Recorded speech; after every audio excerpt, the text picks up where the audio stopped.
Hi, I'm Rob. I'm Dave. And I'm Mr. Sink. And welcome to the Mr. Sink Show, where we show you how to improve your home. Now let me ask you a question. Is your kitchen looking old, tired, ugly, need a facelift? And would you like to update it without breaking the bank? And without all the fuss as well? Well, as long as your kitchen is still structurally sound, we can actually show you how. How, Mr. Sink? Well, we're going to leave that up to John the cabinet maker. We're going to go visit him today, and he's going to actually show us how. And we also have some handy tips and other things on the show today. So let's see what we can do. Let's get started. Now, here we have a kitchen which is structurally sound, but the homeowners are wanting to make it look newer, more modern, and get rid of all the peeling doors. And we're going to do it at a fraction of the cost. And to do so, we're going to call in our cabinet maker, John from Italia Kitchens. Welcome, John. How are you? Good, how you doing? Not bad. That's good. Well, here we are. We have a kitchen which looks pretty good when you look at it. Structure looks okay, but have a look at this. I mean, the doors are just peeling. Yeah, they're not made very good, are they? No, they're not. And the homeowners she wants to have a new kitchen, but it's a bit of a shame to get rid of the old structure of the whole kitchen. So can we give this a facelift without breaking the bank? Yeah, sure, you can. Okay, well, So all we have to really do is replace all the doors, okay, all the panels, cool. What do we need to do that? We need a tape measure. take measure, yeah, take a few measurements. What's happened here, the previous cabinet maker made the doors a bit too short. Oh wow, look at that. Yeah. Come over here. Come over here. They look a bit too short.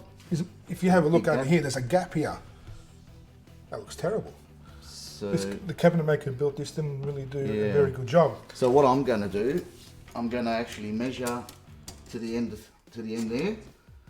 So it leave about 2 mil gap instead. Okay. And write that down. All right, cool.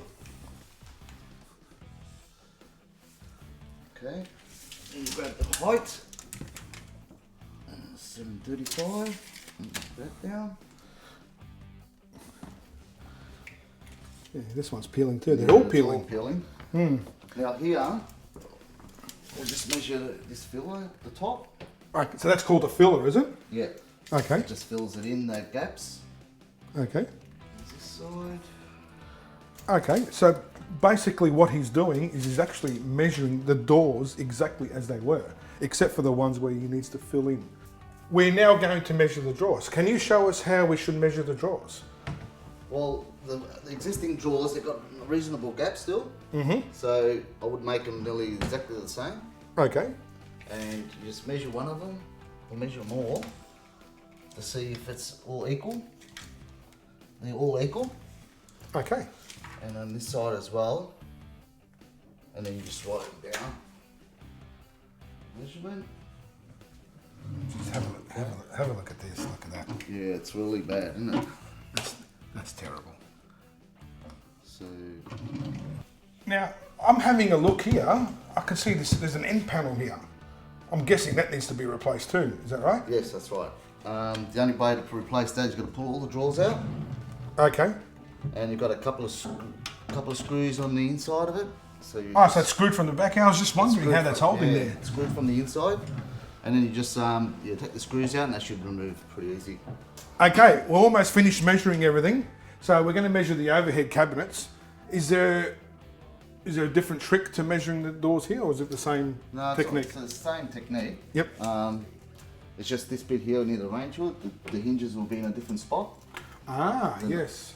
You know, because you've got the range hood here. There you go. See, the hinges are here instead of being here.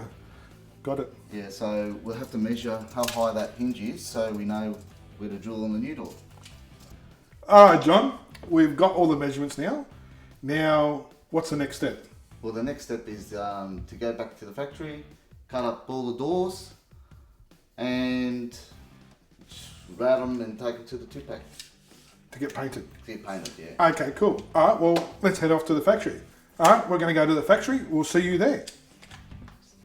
Okay, today I'm going to show you a couple of tips about garbage disposals if you've got a garbage disposal like this one here and you find there is a bit of smell, good tip for you is to buy a carb soda, put about half a cup inside there,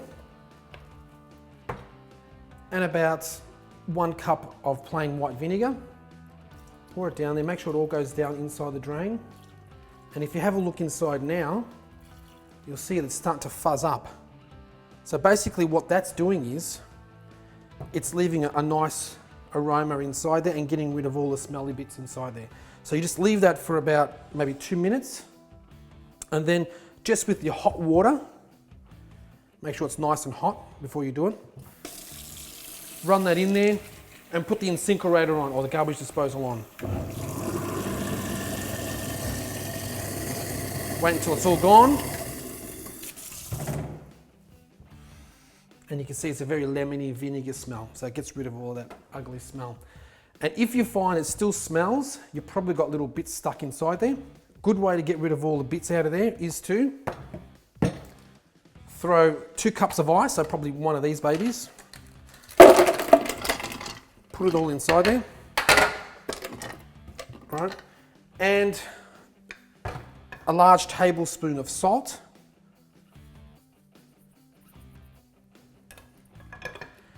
Let that sit for a while. Let the salt get into the ice. And again, leave it there for about 15 minutes. And then all you need to do after that is run it with hot water. And this will make a lot of noise, but it'll get rid of all of the bits that are left inside the garbage disposal.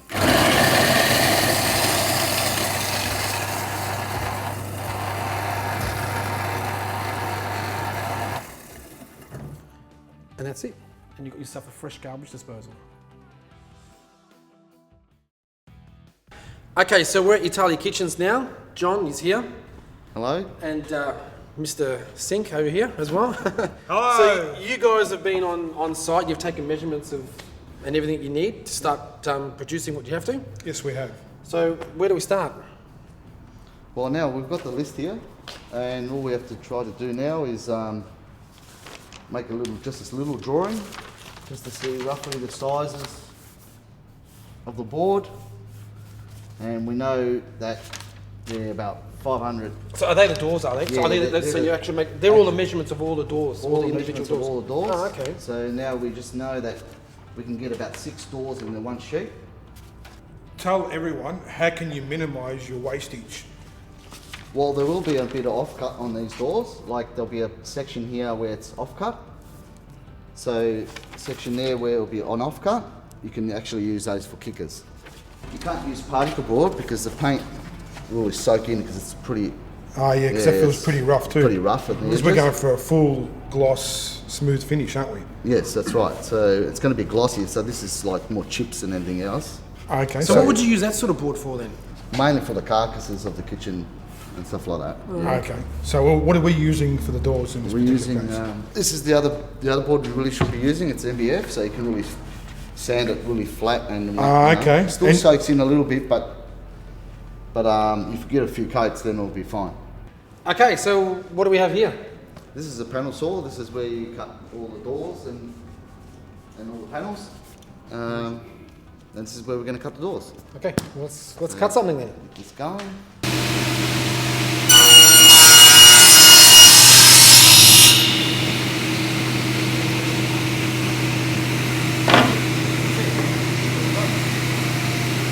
This is called a trimmer.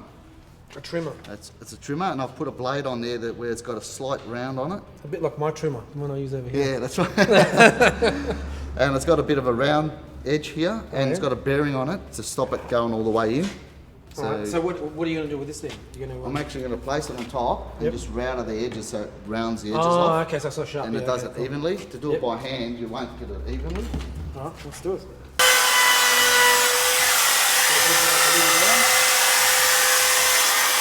Oh yeah? Oh, wow, okay. Audible sander. Yeah. Okay, so what's the purpose of this? That's so I can rough the surface up so the paint will stick on it. Okay. So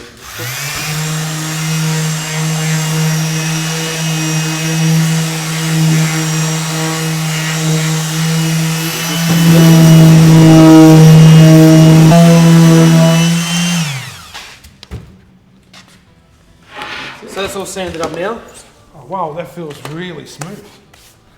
Oh, wow, okay. Yep. That's all sanded up and it's all nice and smooth. Now, Okay. all we have to do now before we send it out to the painters is drill the holes for the hinges. Okay. And it's all done, ready to get painted. Okay.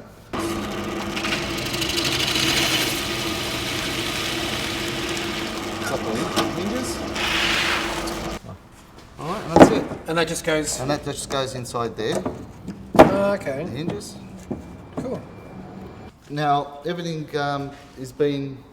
it's prepared and ready to go to the painters. And then once they've painted it, we'll pick it up from the painters and Off to site. off on site. Yep. Okay.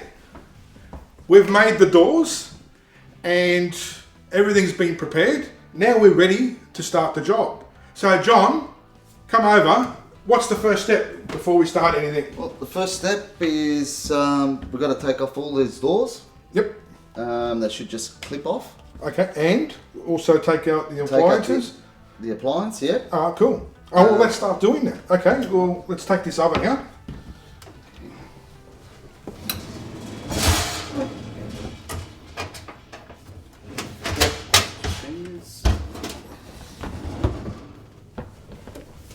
Alright.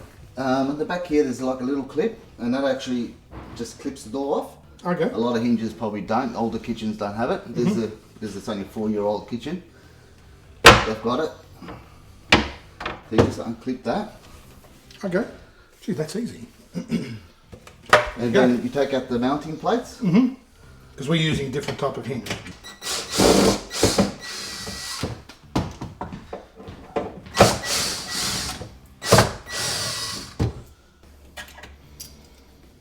We've got to remove the fillers because because the oven was still inside, we had to take it out to get to the screws. Okay. Yep, so unscrew it.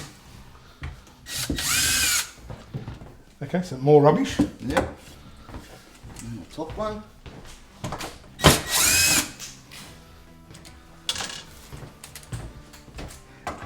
Every piece so far has been peeling. Have a look at that. Yes, the manufacturer didn't do a very good job.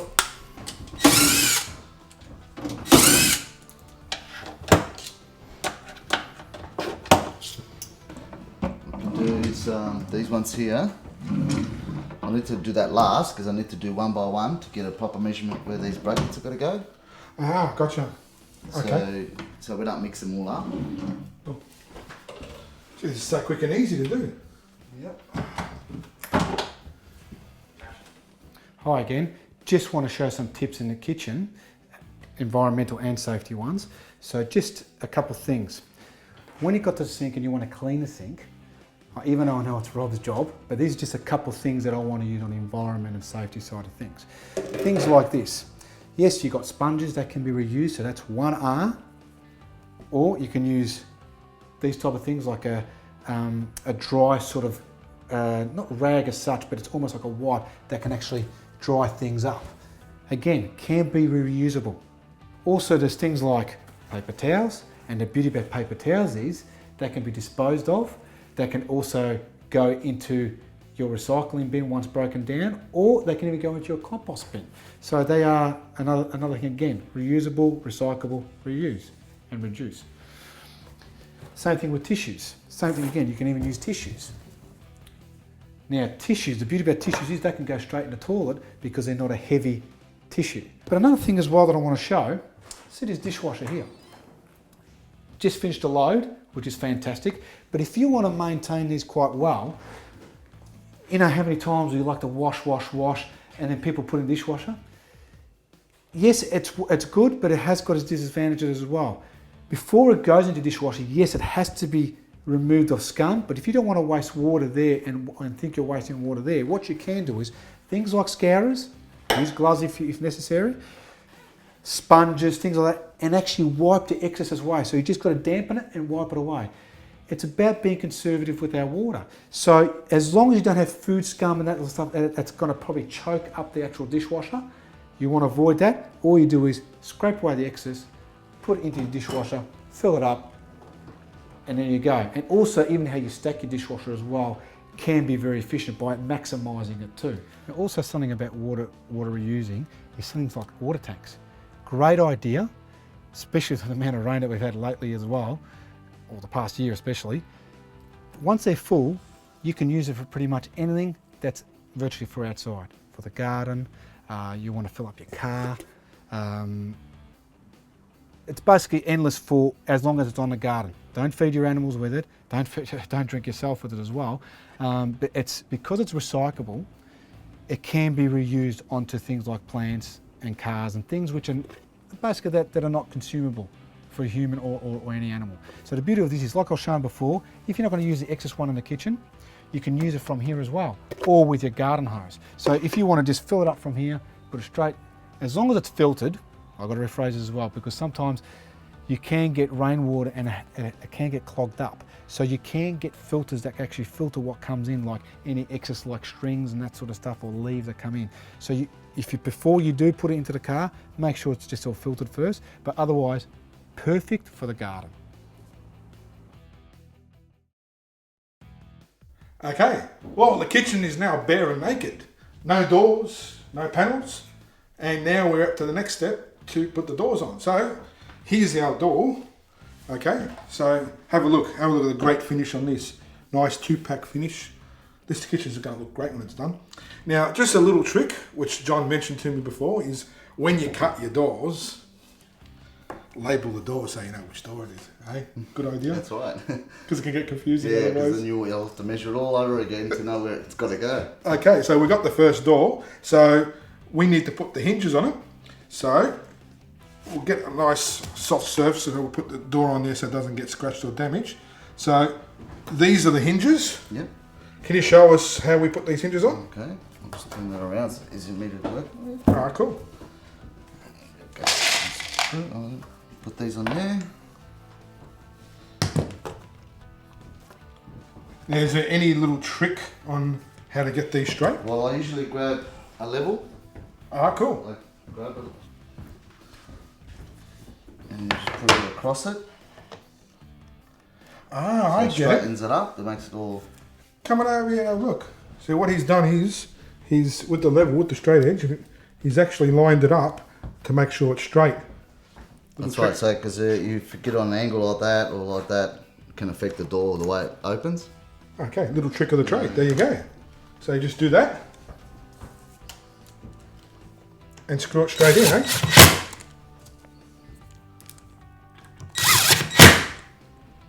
What you do is you keep it flush from the bottom. Oh, flush from the bottom. Yeah. Oh, where you got your right hand. Oh, yeah. That's it. And you just put in the screw.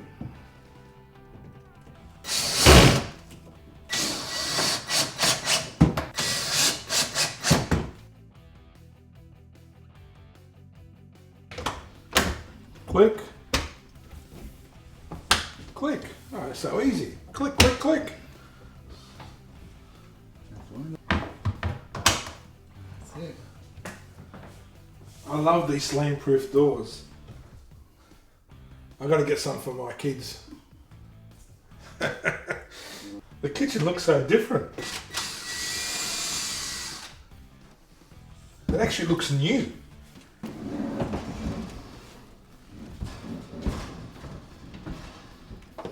This kitchen is really starting to turn out really nice. All right, looks like we're up to a tricky bit here. The drawers. That's right. So Can you show us how you're going to do the drawers? Because I have no clue how you're going to keep that all straight. all you do, you take off, take the top drawer handle off. You take the drawer out. There. You take these screws off the side here. Just loosen them up. And on the other side. So correct me if I'm wrong, but all you're doing is taking the face off it. That's right, yeah. Ah, okay. The drawers are still good condition, so just leave the drawers there for now. Put it back in. It's out of the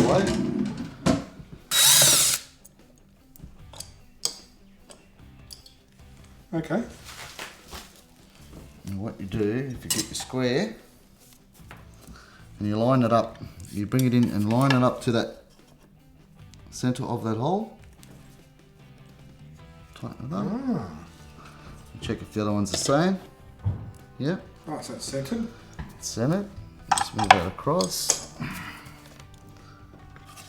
You grab that down. Ah, Bottom. Right to B, yep. Then you just mark a line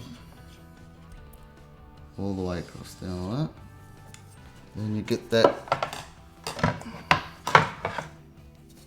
top centre measurement.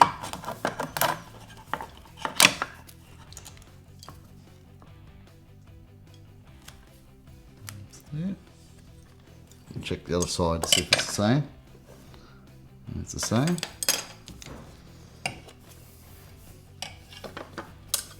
Mark that. Really easy. You don't really need to mark the other hole because it already lines up there. So Makes sense.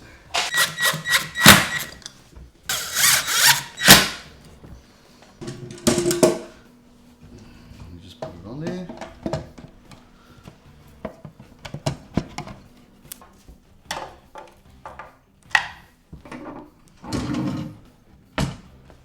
Voila. And that's it.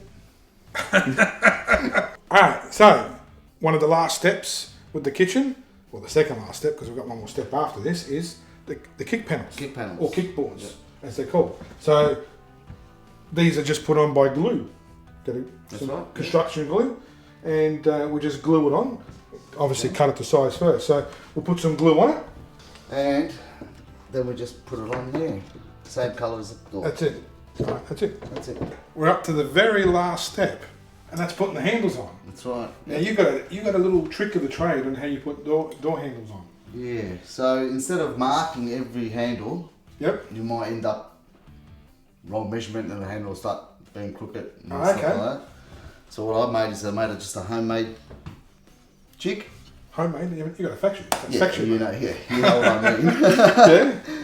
And I drilled a couple of holes on there to suit the handle, Oh, same okay. measurements. So they're just like pilot holes, Yeah, just right through. and it's sort of squared off, and you just put it onto the door. That's right, yeah, to a measurement where the customer wants it.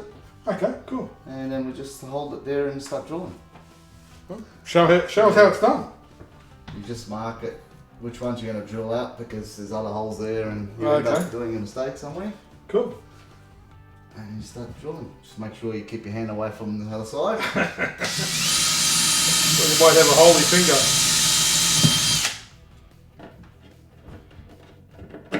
That's spot on. Wow. Okay, let's finish them all off. Okay, this is awesome. Absolutely awesome. It's really such a big transformation, this kitchen, from what it was to what it is now. I reckon the homeowners are going to be really wrapped. What do you think? Yeah, I reckon they will too, because now it looks more modern now. Yeah. Yeah. And there's no peeling bits, and it's Yeah. clean. It's nice and easy to get clean. New door handles. It's like having a new kitchen for a fraction of the cost. I mean, instead of spending like what tens of thousands of dollars, Yeah, it's probably a few grand. And yeah, it's at a fraction of the cost. So, John, I want to say thank you very much. no worries. Right, and all you viewers out there, if you want to see some more pics and videos of what we've done today, tune into our website, and you'll see a few bits and pieces more. Thank you, John, and we'll see you next time. Okay. Well, that was easy, wasn't it? And the kitchen looks awesome. And only at a fraction of the cost of a new one. Absolutely. And John gave us heaps and heaps of really handy hints as well. Now look, we'd love to hear from you, and we love hearing from you about past projects or future projects or tips that you may have for us. So get on our website, mrsinktv.com.au, or like us on Facebook, The Mr. Sink Show. And we really hope you enjoyed today's show, and we'll see you next time. Have you ever wondered how you can update your kitchen or facelift your kitchen? Okay, Update your kitchen? what about this? Is your kitchen starting to look old and tired? Does your kitchen look and you need to update it? Do you wish to update it without a fraction of the cost? Without the fraction. Without the fraction of the Yeah, cost. we're just running this. It's actually much simpler than you think. On today's show, we're going to do something. So let's head off and let's get started. That sounded You missed out 2 or 3 lines, you. Yeah, I know. Is your kitchen still structurally sound? Well, we can show you how. How, Mr. Sink? Absolutely no idea. That was just The cabinet maker, man.